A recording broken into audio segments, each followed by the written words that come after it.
Le programme européen Erasmus doit son nom à l'humaniste et théologien Erasme. Cependant, pourquoi était-ce un bon choix de lui donner ce nom? Mais tout d'abord, c'est quoi Erasmus? Erasmus, ou European Community Action Schema for the Mobility of University Students, créé en 1987, est un programme d'échange d'étudiants et d'enseignants entre les universités et les grandes écoles européennes de l'enseignement supérieur à travers 33 pays du monde entier.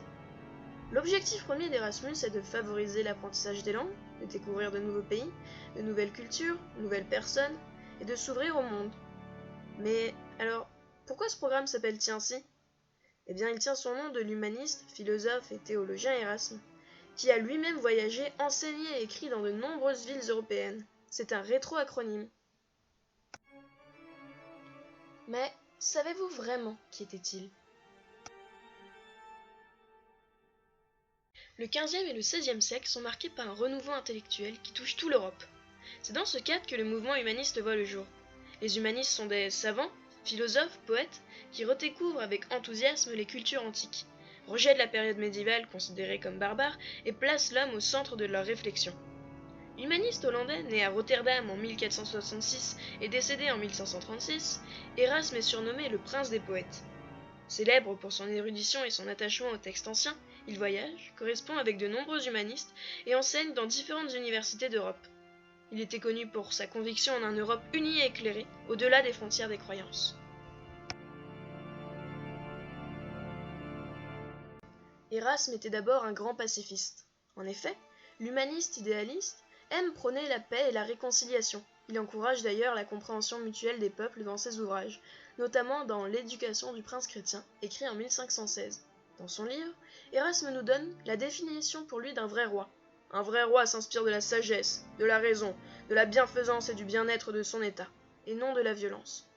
Il affirme également qu'une guerre n'est que l'ultime solution, en cas de problème sans issue.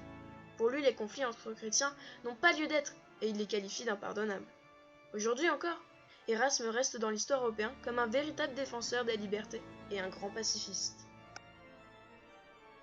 Durant sa vie, le précepteur de l'Europe voyage énormément et séjourne plus ou moins longtemps dans différents pays d'Europe entre 1494 et 1521. Il passe notamment dans le Royaume de France, en Angleterre, dans le Saint-Empire, en Italie et dans le canton suisse.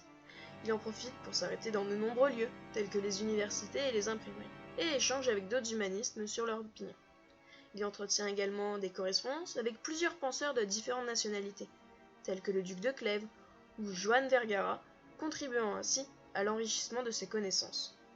Erasme accorde donc énormément d'importance au voyage et à la compréhension des autres peuples, avec qui il n'hésite pas à échanger leur opinion, par lettres par exemple.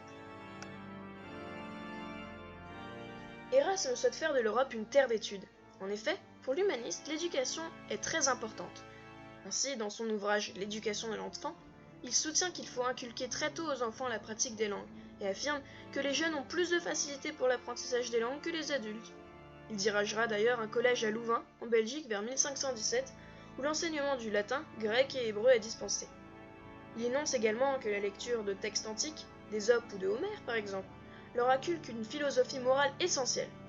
Cependant, Erasme ne voit pas l'éducation des jeunes comme tout le monde. Pour lui, il est nécessaire de rendre le travail plaisant et assimilable à un jeu pour l'enfant, puisqu'il n'en comprend pas encore l'importance. Et quoi de mieux pour apprendre de façon ludique que le voyage? Ainsi, dans une lettre adressée à Joan Vergara, un célèbre théologien espagnol, Erasme loue l'éducation des enfants, qui quittent la maison pour parfaire leurs études.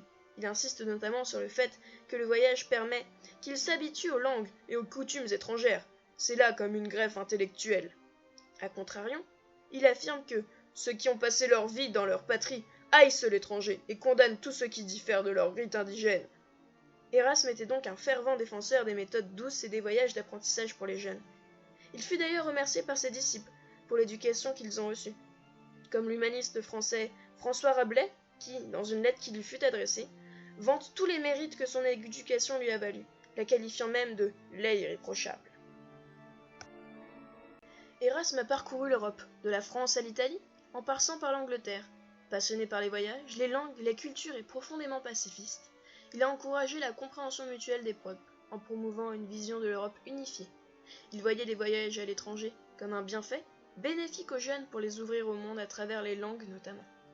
Le nom de ce libre penseur était donc tout indiqué pour incarner ce programme d'échange européen avec qui plus de 1,2 million d'étudiants sont déjà partis étudier à l'étranger.